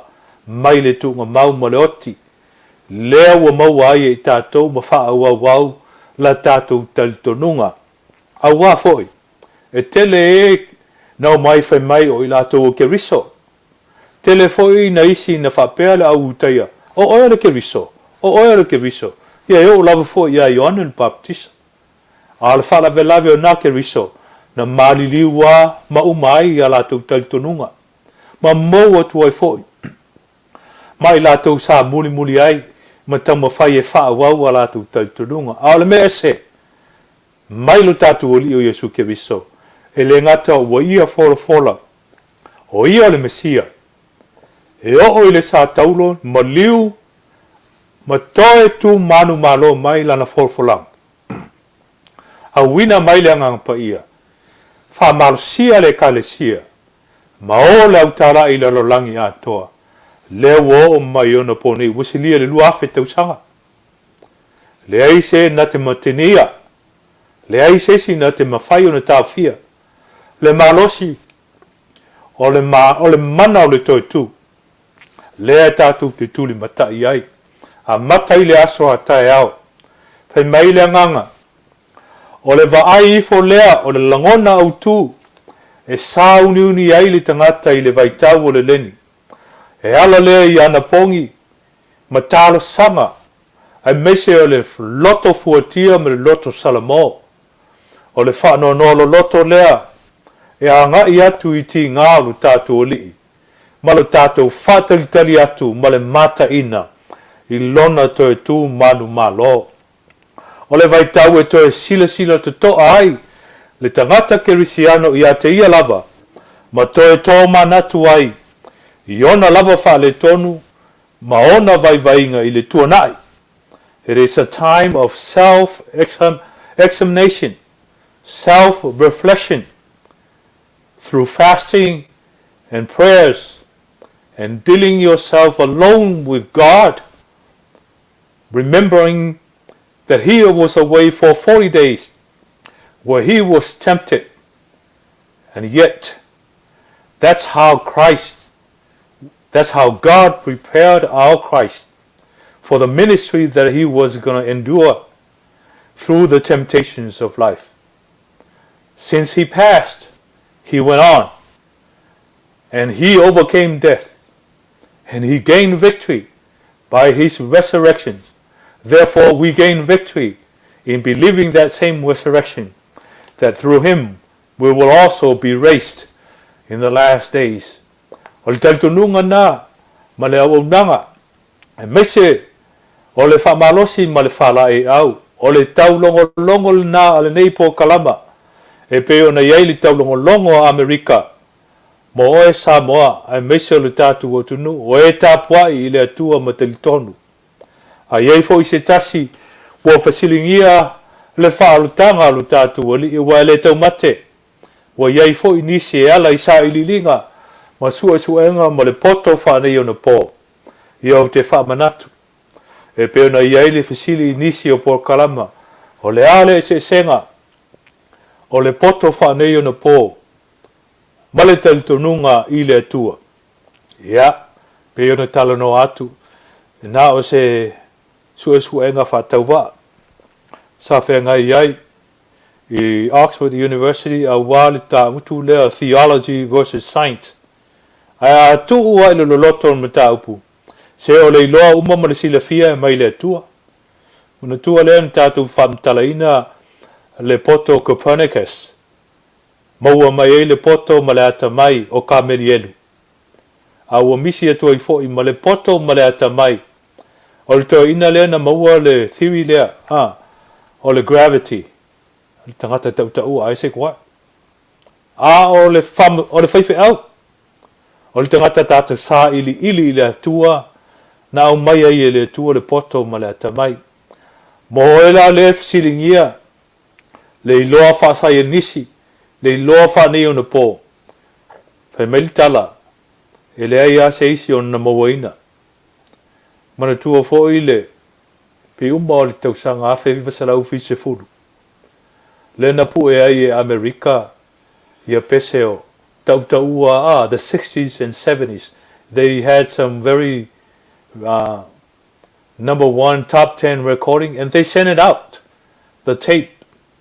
They play that all over the galaxy and the universe with the hope that someday, somehow, somebody will listen to those recordings of the music and come back and tell us, hey, we found a recording of music. Here we come from the other planets of the whole galaxy and the universe. Ya, wo fise fulu nei tausanga. Ya, tawhewhe, I fulu nā te ipuma po ai, whalongolongo I fo ai, nā pese, mau ai. Le anga o le Soifua ma le ola, e ta ia e le tua, lana fofoanga mai lava I le amtanga, le wo mai ai tātou nei una po. E iei fo I la le langona, e iei le talitonunga, ma le mawhauwhaunga. O isi tupulanga a whai mai, lātou te whatu ina ro lātou sila fia, ma le iloa I le poto sara lau le ua iei nei ona po, o le a sili atu foi, lo lātou sila fia, ma lo lātou iloa, e le isi se fulu tausanga o lua lumana I nei. Le isi lua se fulu, se lau tausanga o lua lumana I nei. O na tele ai lava leo le fesili, o le poto ma le iloa a o fea le atua. Iei foi le isi, iloa leftua a iloa mai le vai tau. Pai mai laua maua e sai ngisi le ta milo a le lalolangi ilunga le vao paneta ma le la. E le ta milo sao. E ta milo sapa. Ta milo sapa. Le fai mai tu titia o le fase fulu lima tikari le alu whapea. Peo le tifa foi lea peo se o na. E maua me malitala. Wasilia I le tolu I le fitu mita. Le sipa nga I le tūtau nga vale. O le mea lau I ele lau ele. Hawa alon tūlanga e le tūsao. E pe tū fatifa. A ua sili no tifa. Talu mai lea. Le malosi o le tangata. Climate change. I le kasa. Ma le ngalua ina. O le seifua o le manawa le ele sawele suau. Sawai isi mea. E o lava fo I le whamai lea u tātou iai. I oi o le whamai. O le natura o le atua mea taun whai. O le langa maa o le tangata. Pe o le upu foi lea o le langa maa ai loata. Ta vili fua. Sei fua. Minoi fua. Ma tau langa mai ai varusi. Ana te tanu. Malalafi. O le fofoanga le atua. O le tātou lava valea. Pe o le upua na ista maiti. E mise le sunga ia o le au a stawas. Se o le fefeke alu loko o le kangaka. Wa pe iei o ngipuke fefeke mangi funga kakia. Kulau adu nguku manafi. A se whateita inga o upua le sunga ia pa tele. Sa ma fai iei na moli le afionga a le atua. Ia le nā le nganga. O le tātou mta upu le ne yaso. Tātou tuli matai le nganga o le atua. E fio mai ia I tātou wha malu mai. Au mai le malosi. Au mai le fesosoani. Au mai le whala e au. Wha sino ala ia te tātou.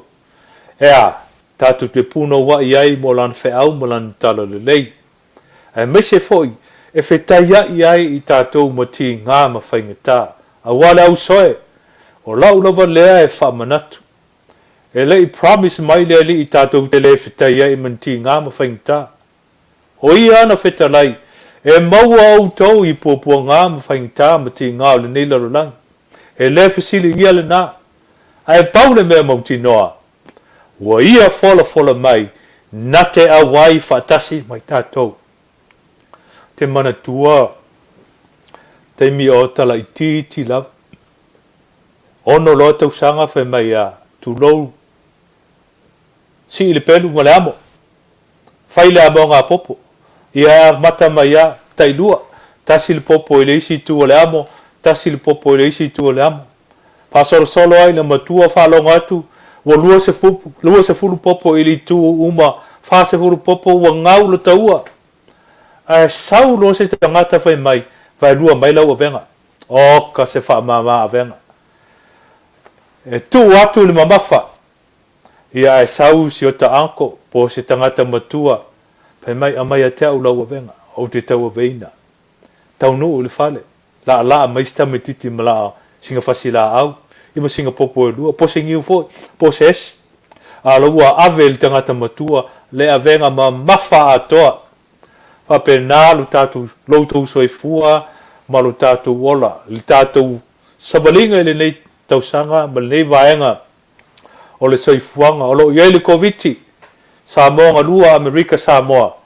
Tātou te talo i le nganga o le atua e mafuta mai. E pei o le nganga o le nei aso. Ia mai lua tātou te amata ai. I le aso ata e au le nei vai tau o le leni. Tātou mafau fau roto ai. I le alofa ma le anga le lei o le atua. Sa ili se mafutanga lilo. O le pesele nā usau nia mai. E le tamaita i a lina kenak. Arrange mai pe senga boe. Sa ili se mafutanga lilo. Mo le nei vai tau.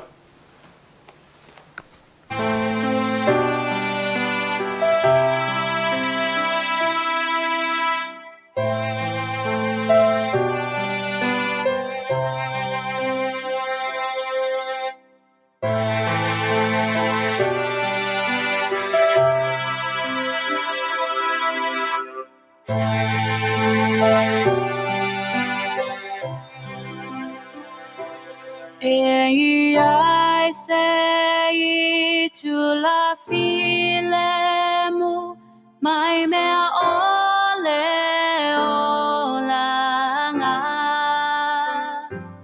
o se to la o te ifo I matatalo fa'alilo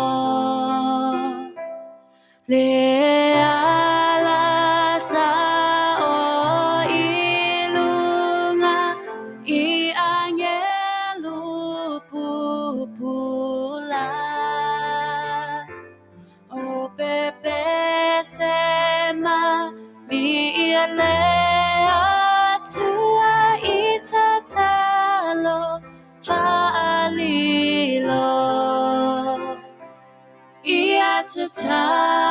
Talo falilo ilea malepo ina ia mafuta loanganga malunga.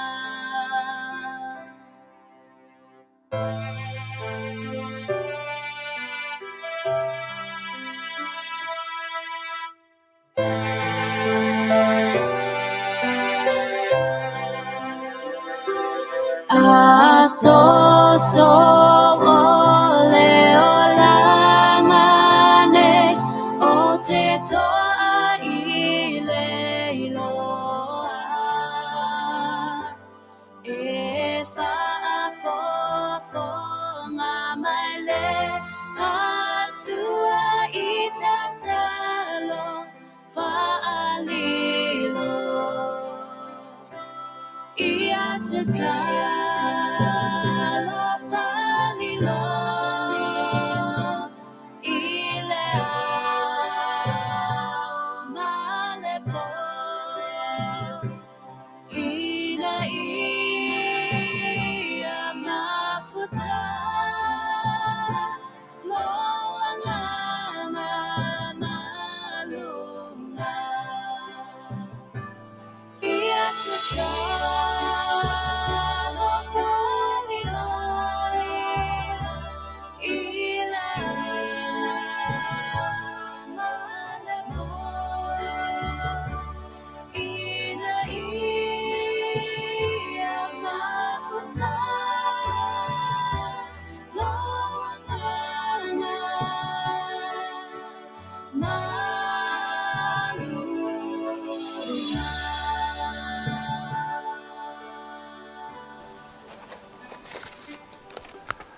Se maftanga whaalilo malu tātou lii e maua ai le malosi.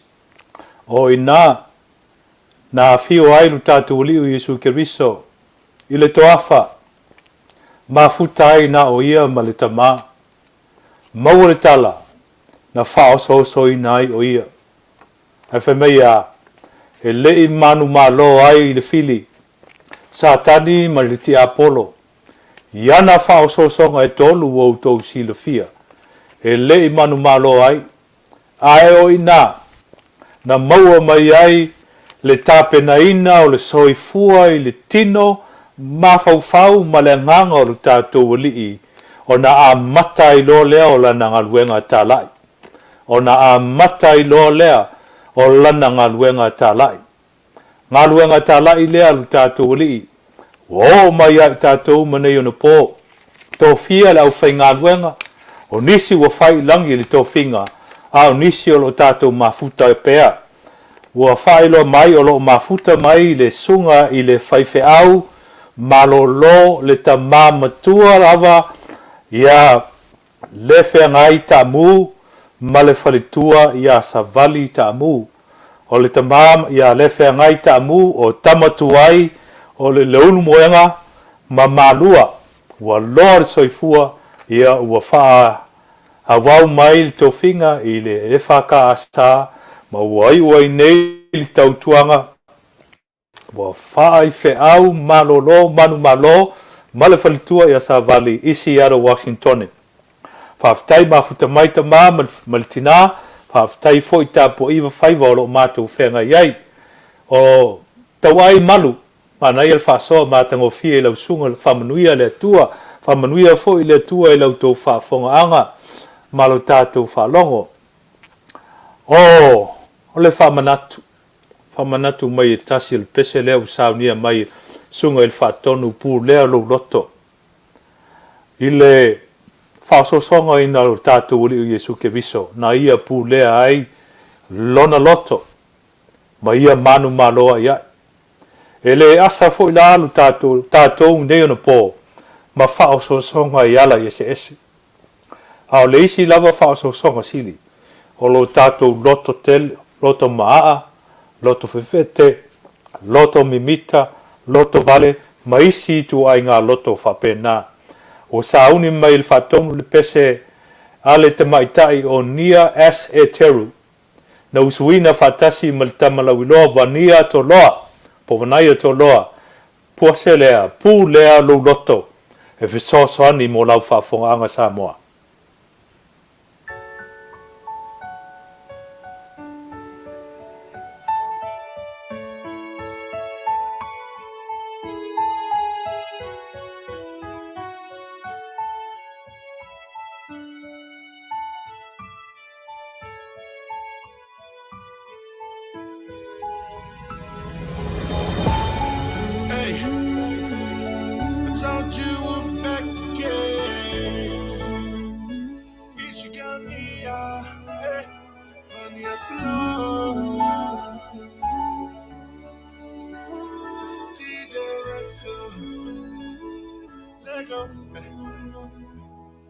Mai atu iluwai ilungoletinga Amanu afo ile loto sili leona faingata O upuete la fo no lungolo weta O anime lilo ete langa ilunga Amatai se mea ititi mafatawa Pio sipo ua ave ama papala Ai emana tua le silile Na te pone lono loto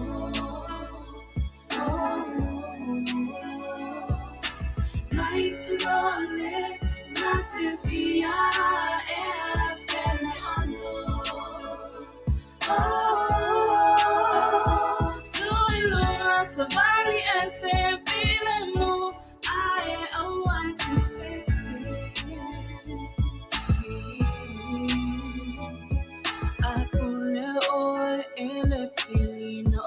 Pongisa, wafa malole ulole, e tui pa u se upu Pela foa I tala le popo le ni tangata Wale fia tu ilalo ia whaino na mana o Le wha anga walunga wa wha a tete leina Whai ulo le wha si manu malo ai leita Te salamo muli muli wale ai se aonga Ei o ile tunga mapo o se pasima Ai mana tua silile Na te pune lono loto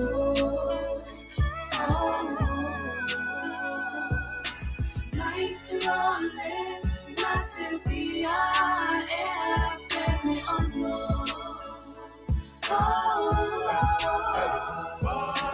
Ole tali filemu Eliu ese ai ole ita Ai ole liu ina Fatupu ina ai ole misa Lauang Samoa o ngatonu ai ole alofa Epe ona fai mai ole tusi ole tutonu le na Akon mai lo uso ia ia ile situ Sabi na malo epe ona fetalai mai Yesu Talitonu matang fai tatu te sambali lana upu Metafai tino atu Latulan filemu Ai mana tua silile Na te pone lono loto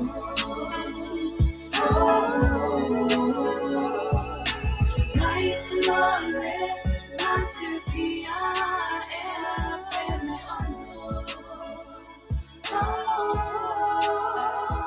Tui lunga sabari ese filemu Ai o ai te fene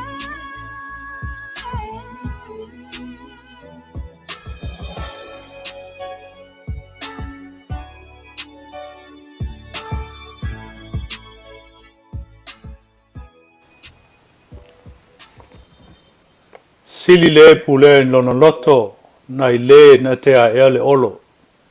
Fautuanga a te maitai o nia ese e teru, mapania toloa. Tui lunga.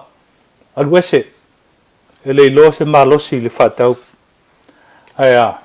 Sili atu na tinga ma whaingta. Le pule o le loto. Ioe. E mauai. E mai lava upu ia utatu mauai ni una po. O lalo lava e sa ili ai mano puleo na loto. O whaftai sunga le whatonu o lo mau pele ava noa. O lo e whafonga mai pea i le siufonga le tai au fau. I lana po kalamere nei whaapitoa o le taulongolongo i Amerika po le taulongolongo USA.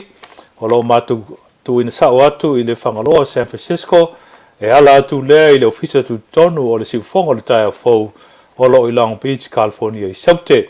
Te whaataro whātu, whawhelo i atu, i a mese fo i o le whaafitai atu, i le mamaru le atu nuu, o me whaena mō maile nei whaatara launga, o i no whasoa i o tātou aso, i a mafsuia i o tātou teimi e wha malo lava tāpua i mai, malo whafonga mai, o le talo i a mawase au ngā a wāl whafonga anga o tātou anu, i a mese o le launga ina, ma le wha lauteleina pea, o le whina ngalo le tua, Whaftai fo i sunga whatonu ma le pulenga o le mai lava noa mo whamanatuina o aso Soifua.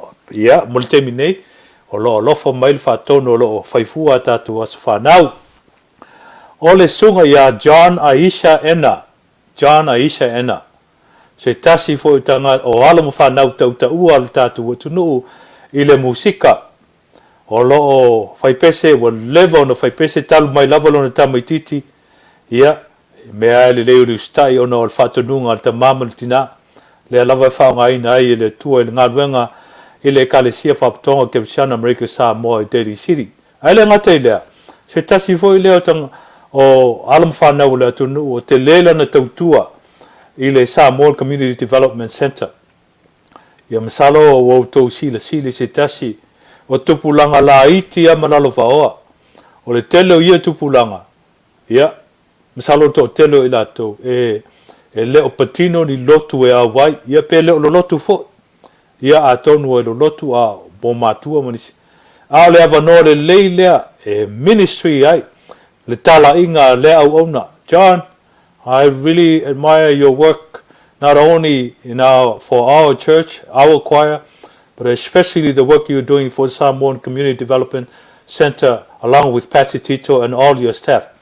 Keep on doing. Happy birthday to you, John, Aisha, Ena. O leisi aso whanau o whaapopo mai, ia o leisi lea pele nei ainga, le tama o sue san tangaloa. Sue san pe o le whaingoa ina, e lon tina whai o alani mo Tamasese, san tangaloa. Ia, alofa tele le tua whamanuia aso whanau mo oe le atali. A tonu ina matua ifo, ia e te alu le whaau mga ruenga le tua, e pe o lau krampa lewu whaingoa ia oe o sue. Alofa atu o matua, tangaloa, pausa tangaloa, ia mavoin tangaloa. Whapea fo i maua mal whanau mo oe san sue tangaloa. Mua iao tangaloa ma le tina ia voin tangaloa. O leisi asa whanau whao o atali fo, alapati toe ina, ma laila toe ina. O nei whanawiti, pule alofa le tua u whao popoina le aso, o ulu aso soifua, o lofa anga nei mai olu matua, se ngia ma alapati toe ina. Se ngia ma alapati toe ina. Ia tali tonu foi o lofa anga ia mai lua current parents sunga ia biliamu tangwai ma penina tangwai. Ia whapea sunga ili whawhengenga ia alapati toe ina, ma fia toe ina. Happy birthday alapati and Laila toe ina. Ia whapea le sunga ia Alex whawhengenga, Alex toe ina ma whantua ia fia.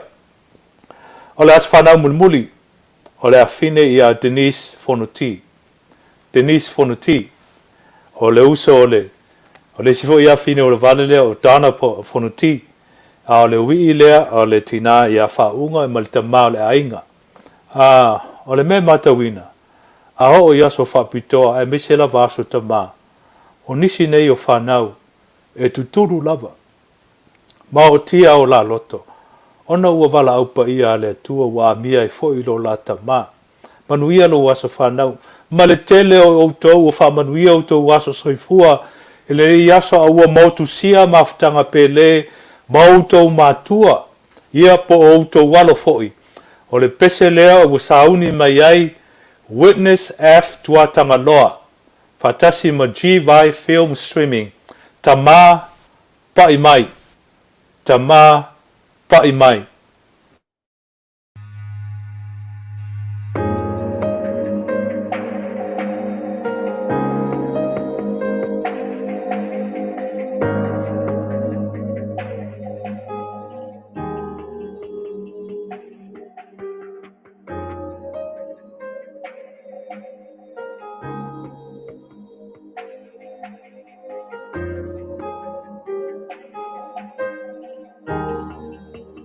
No ali wa ovala awatu ia te oe I mea loloto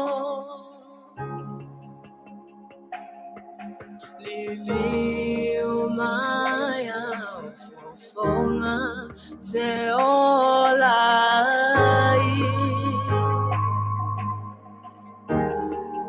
o ai ese ma faina tulai olo oia te oele tali manelo e mata si la fi mai le lani e fatali tali no uanganga fa moe Auafionga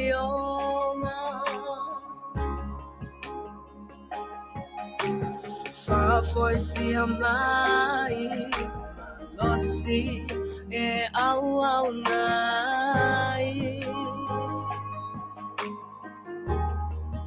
o mea sayo lima o ole loina Tamasese ta umai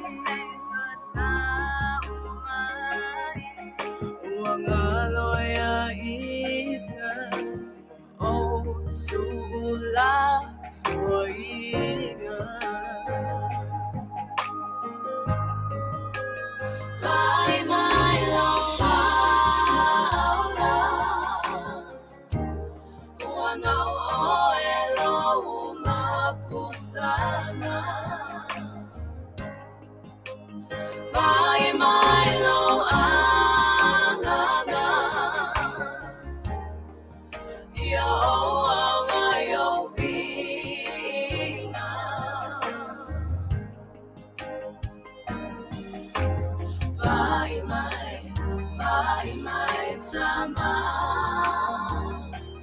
lo alofa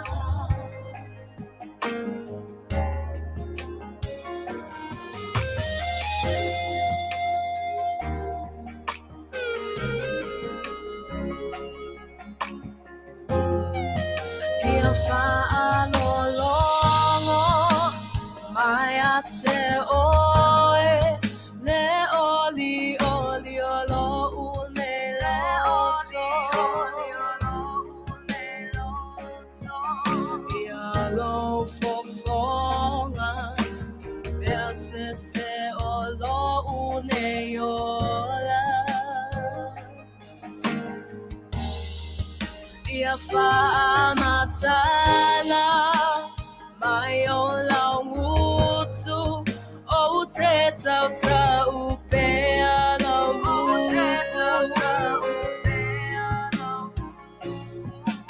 ia avea pea ita sau fetu susulu mai mai lau whaala ua nau oe lau makusana mai mai lau Auaunaga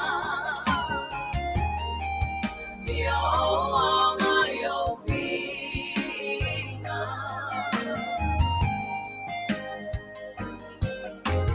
mai mai sama lo alofa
Pai mai te mā o lo lofa lava e Manuia ai.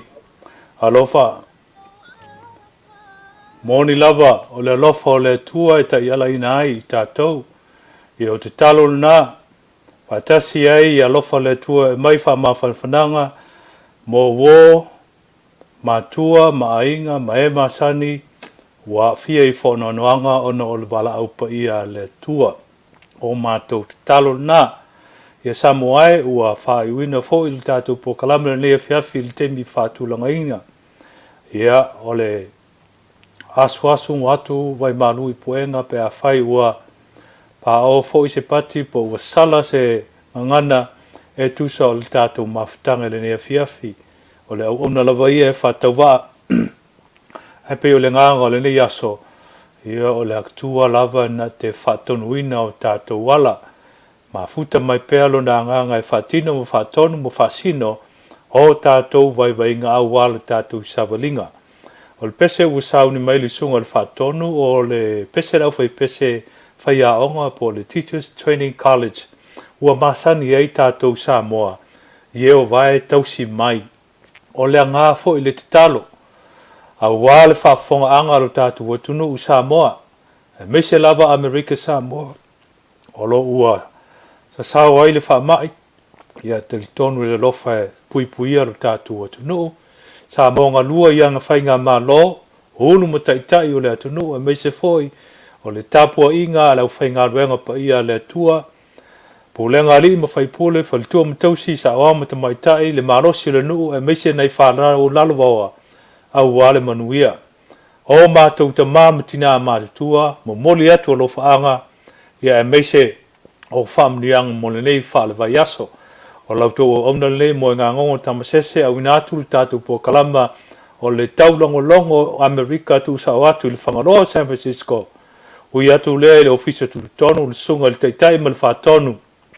Tui la epa whawhetai sua o le Auaunaga le nā le siu fonga o le taia fau Samoa e Soifua ina a fio mai le nganga le tua Yeo vai tausi mai Soifua ina.